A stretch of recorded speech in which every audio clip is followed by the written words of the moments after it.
Hello, hello.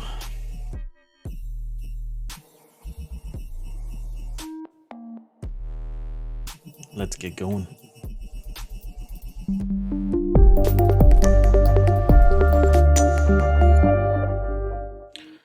Hello, I am Mayor Watt. That is ohmTown.com, and that's what powers the ohmTown Daily News Show.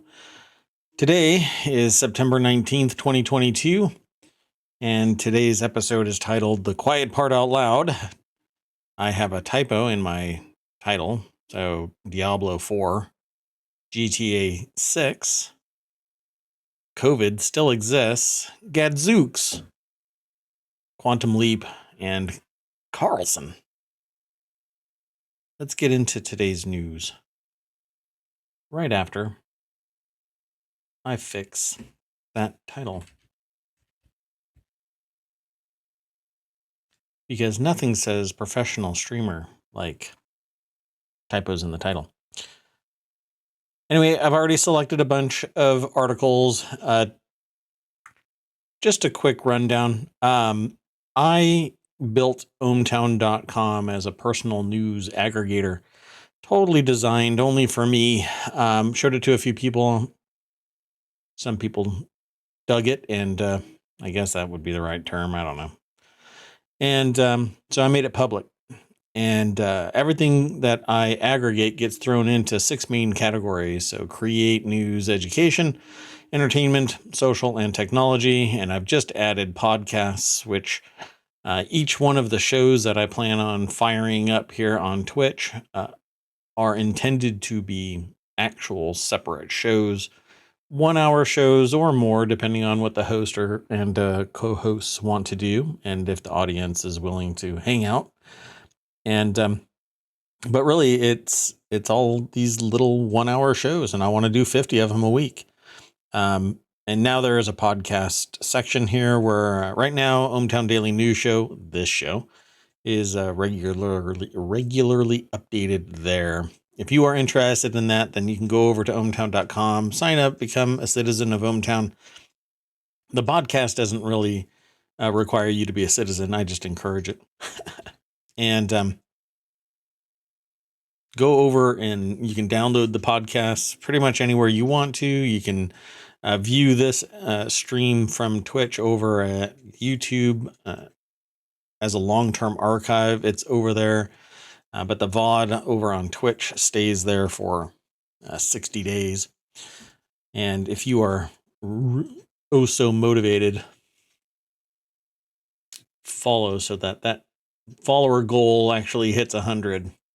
I don't really push it very much. And if you're here in my chat, awesome. Thank you for coming. If you have any questions or comments, feel free to throw it in chat. But we're going to get into today's news. We just got going, and I just did my intro. So if you are interested, I'll go over it again. The very first article, though, it's because of the angle that I take where I talk about the merging, the crossroads of business, technology, and society. This part really plays into it because the quiet part out loud is something that is almost reached meme level for certain elements within the political factions of the United States. Maybe elsewhere too. I don't know if it's all the same way in other places. I don't have enough context. And I certainly don't think that everybody follows this, but a very vocal few certainly do. And that's saying that quiet part out loud. We've all had conversations with people, I'm sure, about the discussion of why people go into the military, and there's myriad reason. But really, a lot of people actually acknowledge the fact that when there are fewer options available to people, they go into the military. Why? Because there is a means there to get, 3 squares. They risk their lives, but when they come out of the military, they get the GI Bill and other protections, other safety net elements. but you have to risk everything, and somebody has to tell you, and you have to abide by the rules. Somebody has to tell you what to do, because you basically become a person who is told you have to go storm that hill. And if you don't, well, you can get into some serious trouble. At any rate, the GOP warns Biden student debt cancellation will hurt military recruitment. And it says here, the GOP is admitting that military relies on poor young people to keep the war machine going, and that's why they oppose canceling student debt. There's a lot of context here that might come from different angles, but this is something that a lot of people have been talking about for decades, absolutely decades. Why? Because it really does lean on those with limited ability to obtain opportunity. So there are certain sectors, socioeconomic sectors in the United States, that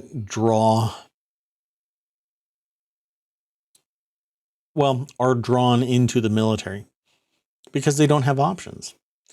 They can't get education because it's expensive. So they go into the military. They can't get a job because there aren't enough jobs in an area, but a recruiter is there, baby. So you're going to get recruited. Now, I grew up in the military, but I'm a civilian. I work around the fence and in the fence, depending on what my function is at a given time. So I'm familiar with both sides of it. I've never been active duty, though.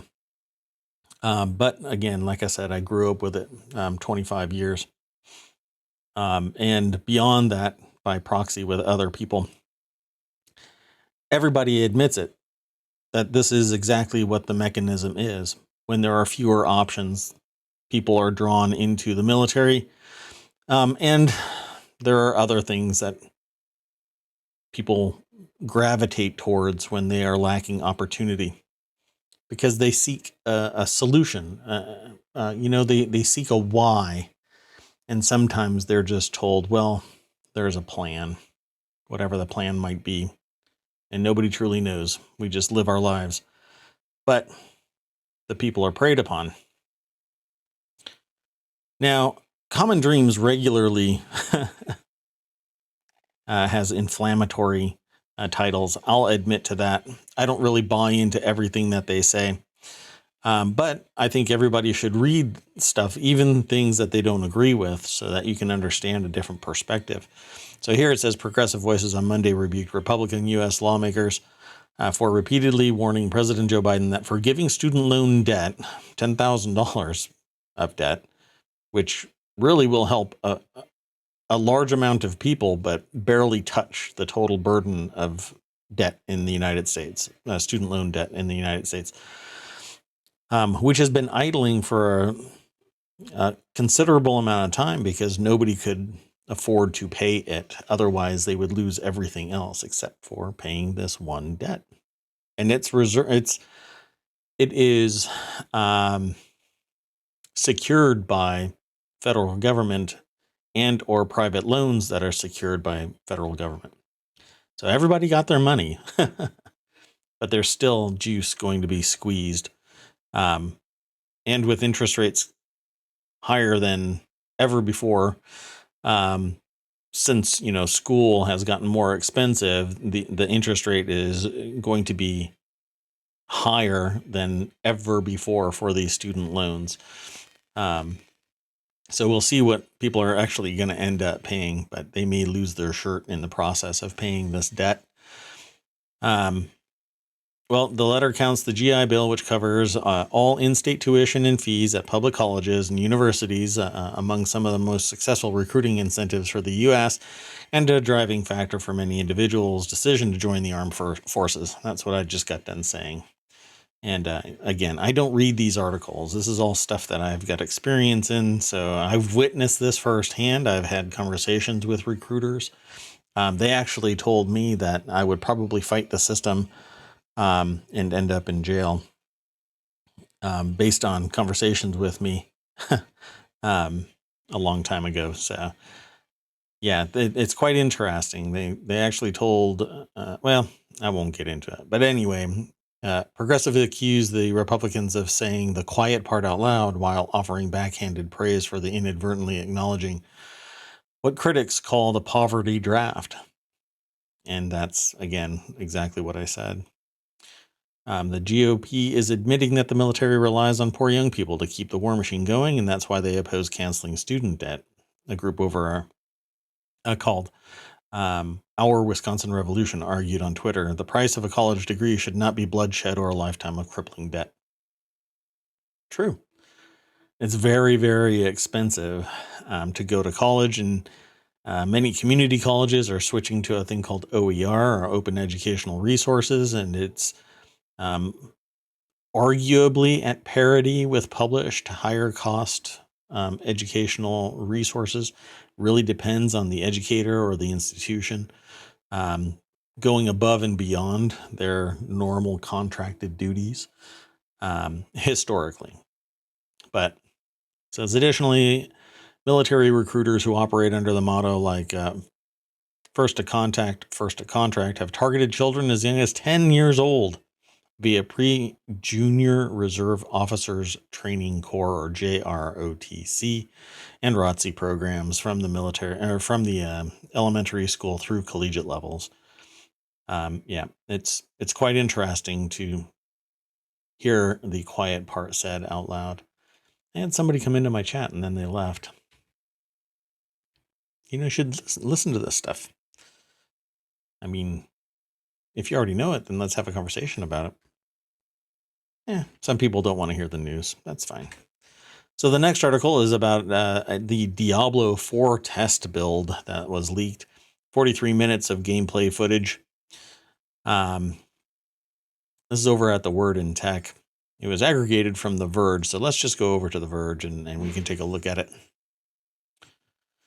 Ash Parrish is the author of this. It's been a rough week in big ticket game development. It's only Monday, shortly after Rockstar confirmed the prolific leak of GTA 6 material was the result of a hack. Blizzard is dealing with its own leak for Diablo 4 footage.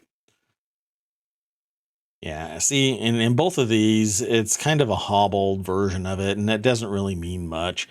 But people are losing their mind that it even exists, as if nobody ever thought that it exists. But the leaked footage is spread across 2 videos, clocking in at 43 minutes, and appears to be from a Discord stream. It's very heavily watermarked, by the way. So it's going to be really easy to figure out who it was that was recorded and shouldn't have been streaming to a Discord channel, and they'll probably not be a tester for very long. Maybe they will, maybe they won't. I don't know. It's clear the footage is from an early build of the game, as certain textures have not been added, but on the whole, it looks like a Diablo for sure. The Verge has reached out to Blizzard for comment. I don't think that they're going to get much other than, yeah, somebody was streaming via Discord and they shouldn't have been. But you can go over and read the minutia over at The Verge. Just go through ohmTown. Easy peasy. The next article is riffing off of the last one, Grand Theft Auto 6 leak, who hacked Rockstar and what was stolen. A major data breach has given the world an early look at Grand Theft Auto 6, which is why is this such bad news for the developer? Well, they didn't want to expose it this early. In the early hours of September 18th, a poster on GTA forums going by the name of Teapot Tuber Hacker posted about 90 videos totaling 50 minutes of footage from an in-development version of forthcoming game called Grand Theft Auto 6 from Rockstar Games. The footage has since proliferated around social media and the wider internet. Shortly after the initial announcement, the hacker left a message on the forum claiming they wanted to negotiate a deal with Rockstar for the return of unreleased data, including the source code. Yikes. So this is over at The Guardian. Keza McDonald, Keith Stewart, and Alex Hearn are the authors of this article. So what does it show? Large amount of clearly in progress gameplay. Again, so I'm more worried about the source code being released. That's kind of that's gonna be painful. Although nobody could possibly release anything close to GTA 5 using that source code. If they want to end up in criminal court, anybody trying to buy it is going to probably lose their freedom. But they wanted to negotiate a deal. So this person, what's their name again? Teapot Tuber Hacker, negotiating a deal with Rockstar for the return of unreleased data, including the source code for GTA 5 and the in development version of GTA 6. A large amount of clearly in-work gameplay was released. The source code was not. So is it genuine? According to the sources, yes. Where did it come from? They broke in. Well, a hacker broke into the Slack channel, the communication platform used for internal collaboration. The 90 videos were posted there, he says, and were easily downloaded. Who leaked it? Teapot Tuber Hacker also claims responsibility for a recent Uber data breach, and the techniques used appear similar. In both cases, the messaging app Slack was a major point of entry, where it's likely the information shared between staff members was used to gain further access to sensitive information. Yeah, so posting your login credentials or login credentials of any kind, to public shares, not public shares, but inter-office shares, is just a derp move. The security of Slack is somebody else's platform. They screw up, that means you're screwed. They should never have done it. So the actual code used to create a piece of software which contains all of the instructions that make a game function, that's what source code is. They describe that in this article. We don't need to go into it here. So what has Rockstar done about it? They've issued takedown notices, apparently, into social media accounts, YouTube channels, and other posts of the stolen footage. Yeah, well, I mean, that there may be something there. It's unauthorized. It's unauthorized distribution. It's the receipt of stolen property. There's going to be a whole bunch of mealy-mouthed people talking about how it's not actually stealing because it's an unlimited number of items. That's what piracy has always been in history. Digital piracy, right? So stealing music and video and books and all of that kind of stuff. It's not really stealing because you're not taking it away from anybody, the actual item. That's what the mealy-mouthed talking about stealing stuff usually is. But in this particular instance, it translates to money. It translates to real-world impact. And, it breaking into anything without authorization here in the States, it's a felony right out of the gate. So if this person did that within the United States, they'll get caught. So why is this such bad news? They don't want to show it. There's more that the article is going to say about it, but it really comes down to they don't want to show it. So anything that comes of it is going to hurt the business. It's going to hurt the people within it. It's going to hurt everything, all kinds of stuff. The goodwill in particular. They want to reveal it on their schedule, their method, their idea of what will breed hype. But who knows? So how's the game industry reacted? Shock and sympathy, according to the article. And what's next?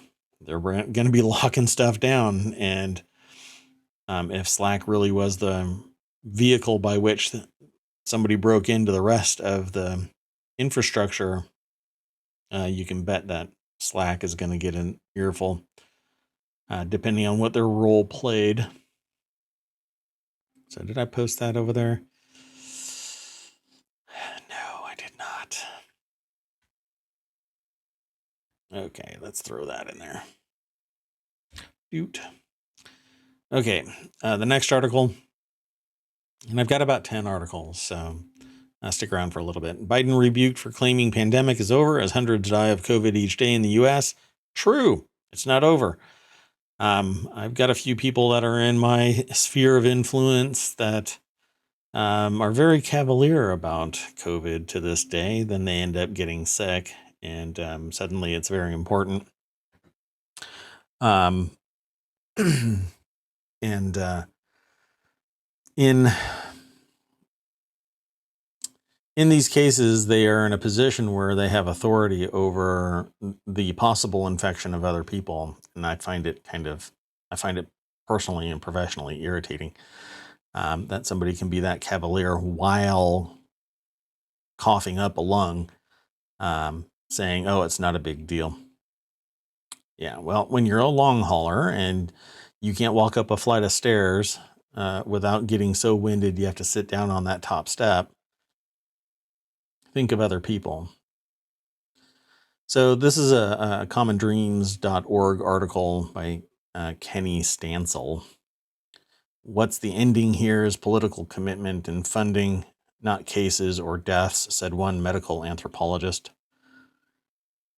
Yeah, it's a real problem. It says here that President Joe Biden's fresh assertion that the pandemic is over, a claim made as COVID-19 kills roughly 3,000 people each week in the U.S. alone.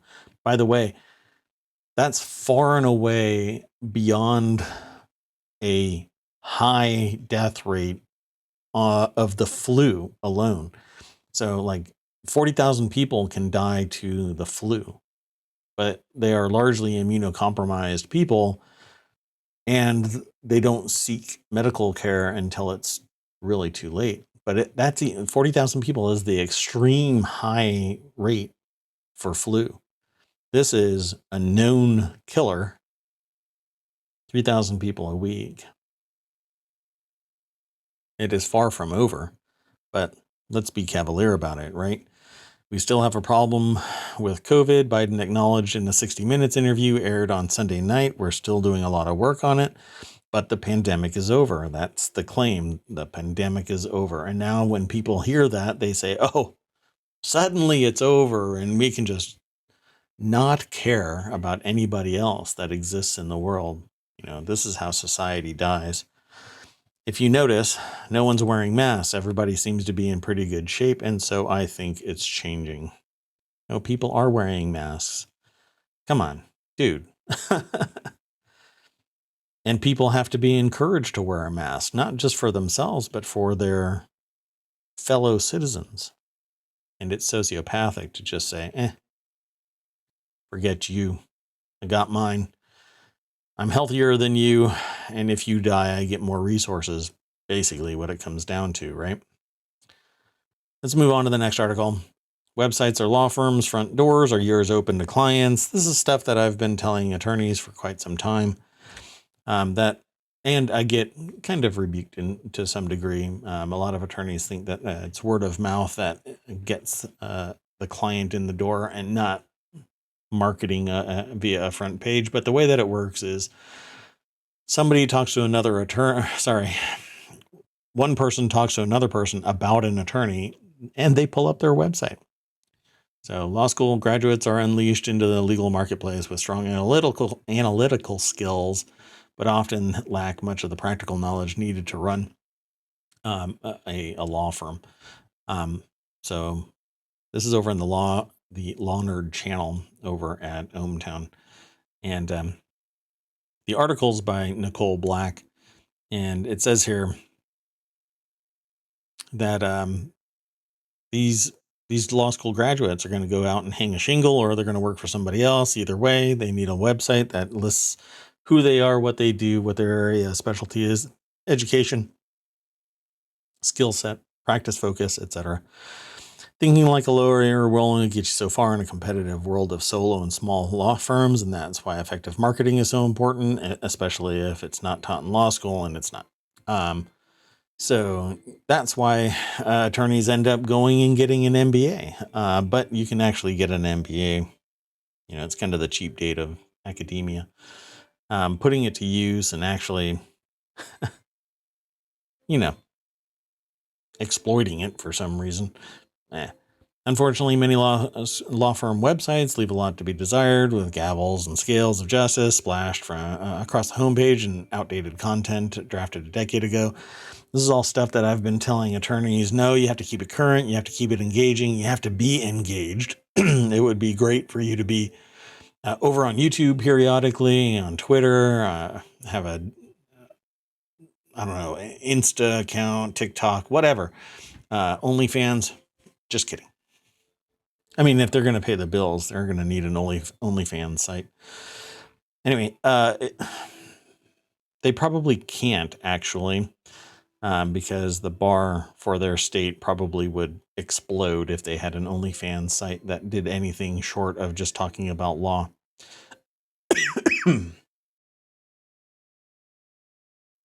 Pardon me.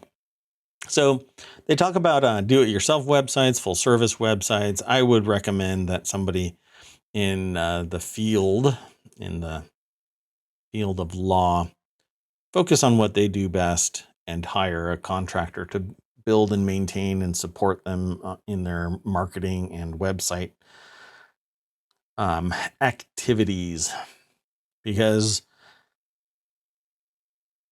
only a fool would develop a website for themselves. And this is coming from a person who does all of his own web development nowadays.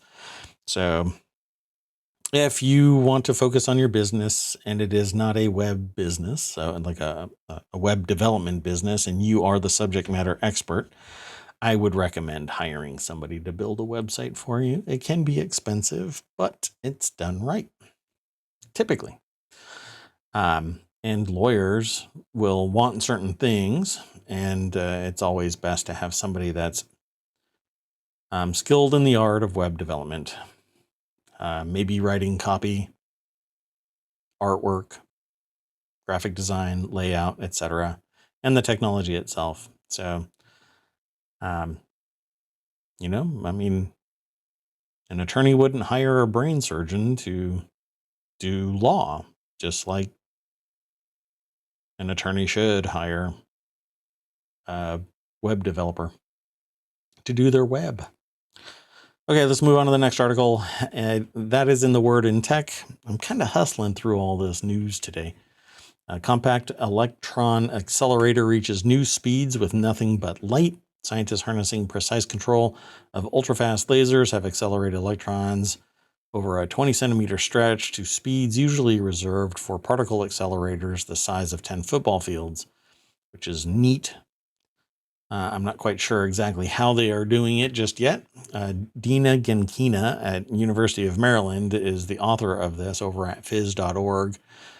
And it has a little graphic here. It says an image from a simulation in which a laser pulse, which is red, drives a plasma wave. Quite interesting. A team at the University of Maryland, UMD, headed by Professor of Physics and Electrical and Computer Engineering, Howard Milchberg, in collaboration with the team of George J. Roca at Colorado State University, achieved this feat using two laser pulses sent through a jet of hydrogen gas. The first pulse tore apart the hydrogen, punching a hole through it and creating a channel of plasma.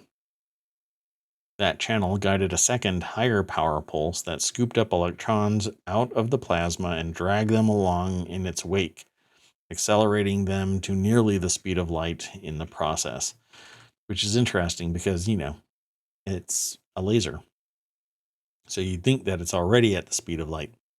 With this technique, the team accelerated electrons to, and that's electrons, not photons, electrons to almost 40% of the energy achieved at massive facilities like the kilometer-long LCLS, or the LINAC Coherent Light Source, the accelerator at SLAC National Accelerator Laboratory. And the paper was accepted into the journal Physical Review X, or 10. On August 1st, 2022. I don't know if that's an X or a 10. It probably is X.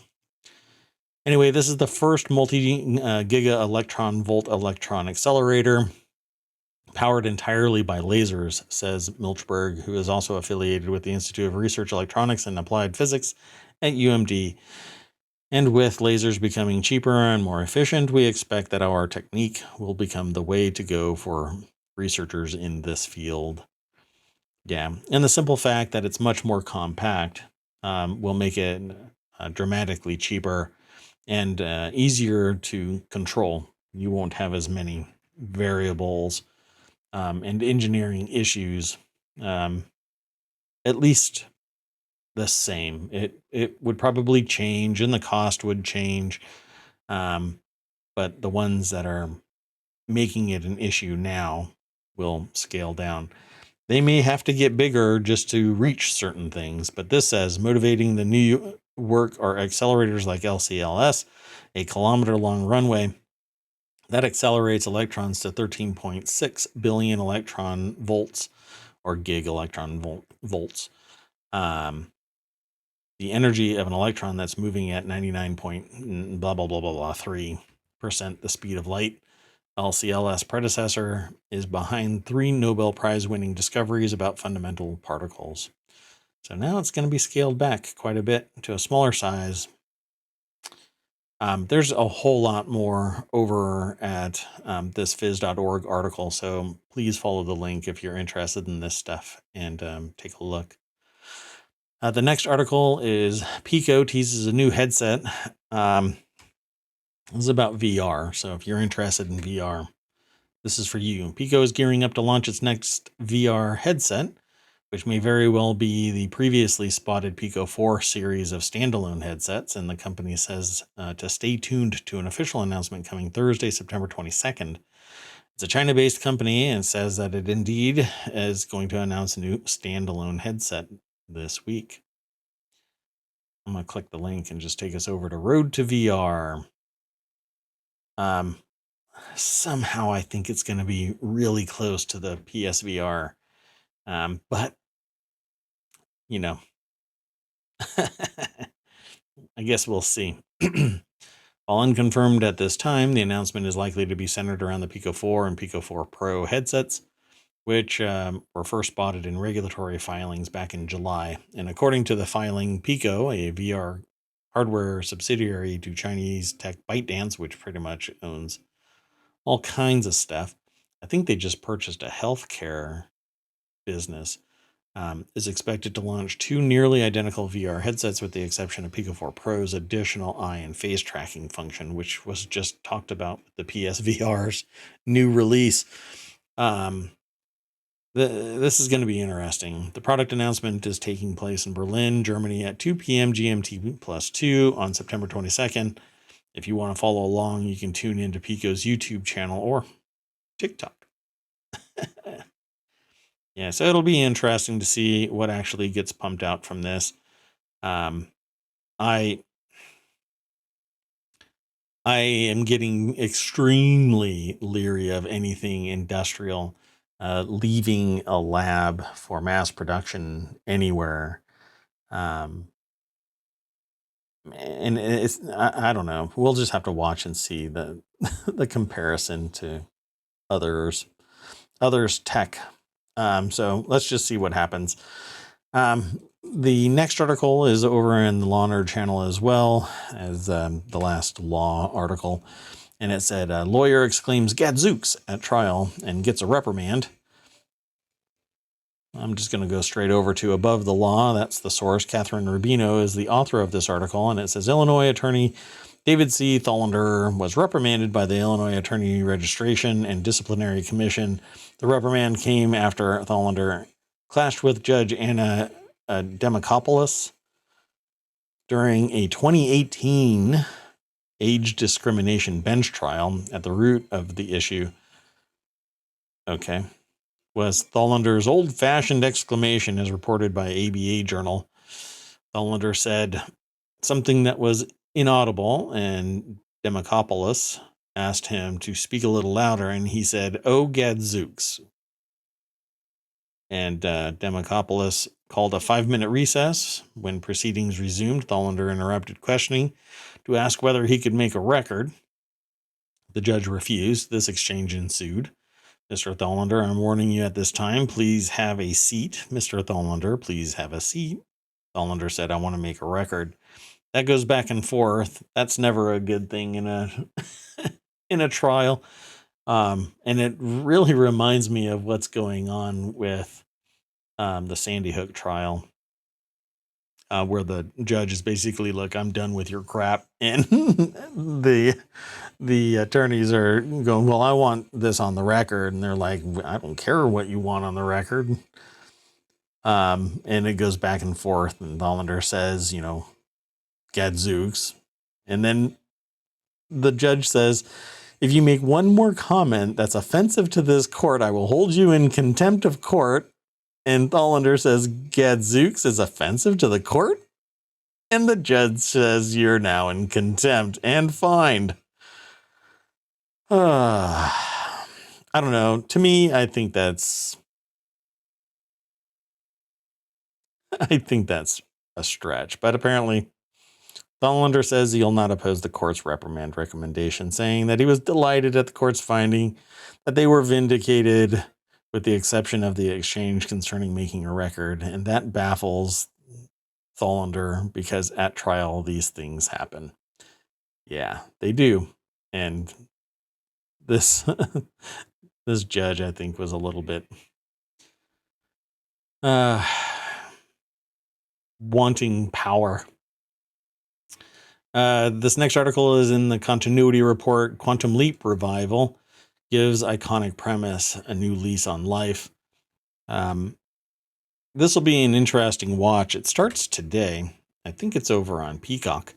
Among the entries in television's recent reboot Gold Rush, Quantum Leap, NBC's revival of its nearly 90s sci-fi drama, is arguably the series most deserving of a contemporary reimagining. That's not because Leap was a blockbuster. It performed modestly enough to be considered a cult series by the standards of its era. I agree. I think I watched every episode. I wasn't really happy with the way that it ended. I think that it could continue to have had legs. Joshua Alston is the author of this over at Variety.com, and the reboot shows who's going to be running, or I guess leaping, episode to episode. And let's see if we can get here. The original found Dr. Sam Beckett, Scott Bakula, a gifted physicist, desperate to save the time travel technology he'd been building on the government's dime with little to no to show for it. To prove his concept and save the project, Beckett tests the technology on himself to spectacular, if inconvenient, results. He actually leaps from consciousness of a random person to consciousness in time and space. Although you'd probably hear a physicist arguing that there is no such thing as time and space, or space-time, I should say. It's the rare television revival that feels like, if anything, someone should have made it sooner. The concept is so rooted in the fundamental themes of light science fiction that echoes of Quantum Leap continue to this day, says the author of this article. Eureka is another one where I would love for it to spin back up. From Manifest and Severance to Shining Girls and Outer Range, television is as invested as ever in time travel. I have a whole show dedicated to it called Temporology.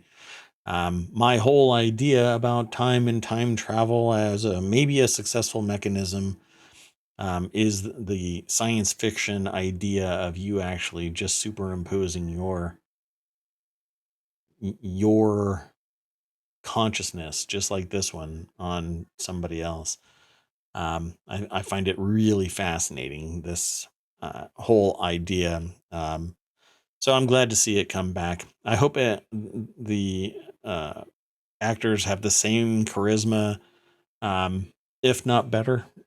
Sure, I would love for it to be better. But either way, I'm going to love everything about this, I'm sure, particularly if they lean on the tech side of things. But we shall see. Says, alas, there's a more pressing issue. Ben abruptly leaps without telling anyone, as Sam did before. But while Sam's motives for testing out the nascent technology were obvious, Ben's are completely opaque. So we'll find out when we watch the series. I don't want to give anything away, so I'm kind of skimming through this, and I hope that everybody embraces it and then comes back. I think I'll end up talking about this show and other stuff when I spin up the Temporology channel over at ohmTown, because it's there now. This is in the Continuity Report, but I actually have a whole channel dedicated to the science and science fiction of time and time travel. because I dig this stuff quite a bit. So the last article for today is, I can't believe it, Magnus Carlsen resigns after one move in chess rematch with Hans Niemann. If you didn't hear about this, Carlsen got his butt kicked. And then people said, well, Hans Niemann must have cheated by having a computer, lodged in his wallet. That's a euphemism. But anyway, a lot of people were bent out of shape about this and said that he cheated. And so there's a rematch. I don't think it's built off of the cheating accusation, but a streaming service said, hey, Hans, you want to do this in the nude and kick his butt again? And Hans is like, nah, but there was a rematch. So the quote here is, I can't believe it. Magnus Carlsen resigns after one move in chess rematch with Hans Niemann. I'm just going to go straight over to the article over at Vice.com. It's by Jason Kobler. And via, I think it was Zoom or Teams, they met. And it's on a tabletop chessboard. Not just a tabletop, but a virtual tabletop chessboard with audience and judge.